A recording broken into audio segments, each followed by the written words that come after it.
Some good news tonight on the COVID front. Hospitalizations continue to fall in Oregon. Yeah, a significant decline. The data released this afternoon from the Oregon Health Authority shows that we're getting closer to that benchmark set by the state to drop the mask mandate.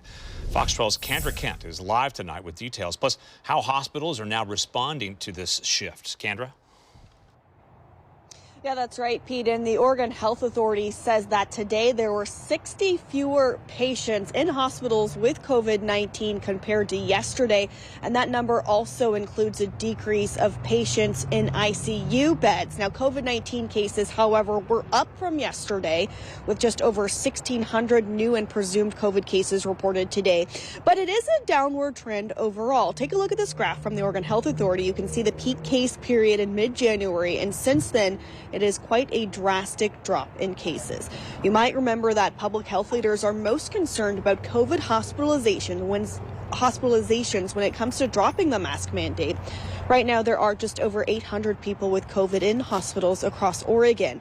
And the Oregon Health Authority says when hospitals hit about half that number, so 400 COVID patients, that's when we'll be back to pre-Omicron hospital levels and the mask mandate will no longer be necessary.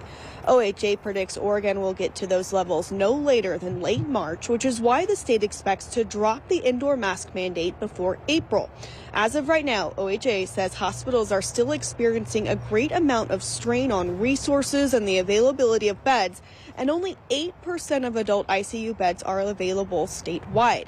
Right now, OHSU has 60 patients hospitalized with COVID, and the hospital's senior associate chief medical officer, Dr. Matthias Merkel, told us that the Omicron wave of the virus proved most difficult for hospital staff as they were not only caring for sick patients, but coming down ill with the virus as well. OHSU is now feeling some relief with fewer COVID patients, but the hospital is still stretched thin. I'm very glad that we can take a little bit of a breather, that it's calming down, but calming down means it's still very present and it influences our daily life in the hospital.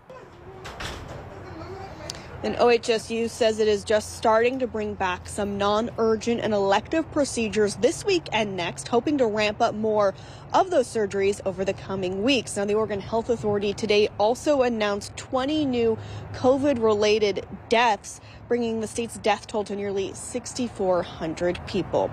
Reporting live tonight from our mobile newsroom, Kendra Kent, Fox 12 Oregon.